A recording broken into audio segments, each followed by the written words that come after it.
Nazi economy. There are three main points which indicated the Nazi economy and the direction it was going towards. Number 1, gearing up for war. The key aspects of the 4-year plan showed how much there was a desire for rearmament and how ready for war Germany was. Self-reliance was one of the main points of gearing up for war. This meant that Hitler wanted to make a point of promoting German economic self-reliance. This meant that once they did not go to war, they did not want to rely on hostile powers, or potential hostile powers. And a second point is that they had an idea of paranoia. This paranoia meant that they did not rely and did not trust any other countries in any sort of cases. They also had clearer push for wartime supplies, such as oil, explosives, etc. There was also a realignment of workforce.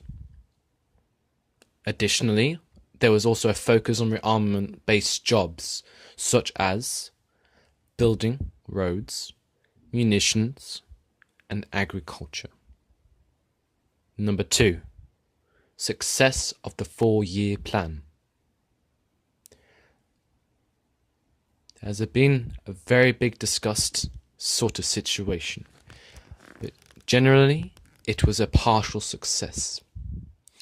The idea of rearmament was met. Greater production of explosive munitions and weapons were met. There was need for self-reliance of raw materials, still unstable. Reliance of oil, steel, rubber and coal still remained.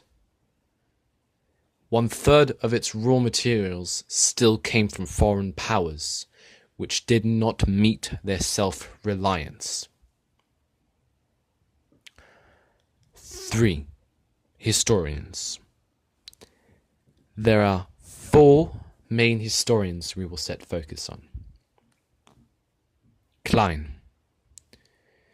His idea was that the policy was directly motivated by the idea of Blitzkrieg.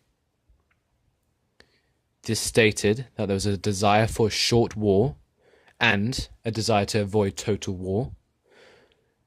They would avoid economic strain of total war and political advantage of not reduced production of consumer goods. Mason. Germany unable to handle military-based economic motives. This meant that the economy was already under strain by 1937 based off the war desire. Second of all, social pressure from discontent working class and war was only an option. Overy. Germany was not prepared for a real conflict. This idea meant that the uncontestants in Rhineland and Czechoslovakia did not believe Allies would intervene. Planned for total war in 1943 after supplies could have been taken from Poland and Czech.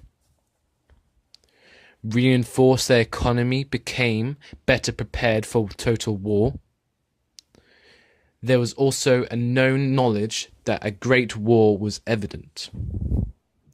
He also pointed out that preparation up until 1939 was not sufficient for total war to come. This meant diplomatic miscalculation and the idea that Germany would never be able to achieve the total economic mobilization they wanted or required. Millward. He had a similar idea to Klein, which was short or quick war was desired. Though he did not believe that any nation had spent that amount of money on war. Therefore, he believed that it could not be war-based. True failure was defeat at Stalingrad, economic turning point, so to say. By 1942, Germany was ready to commit to a total war and abandon the Great Blitzkrieg offensive and create a war attrition. These historians clearly show the economic difficulties which Germany faced during the Nazi economy. Either historian has their own idea, but generally it all comes down to the desire of war.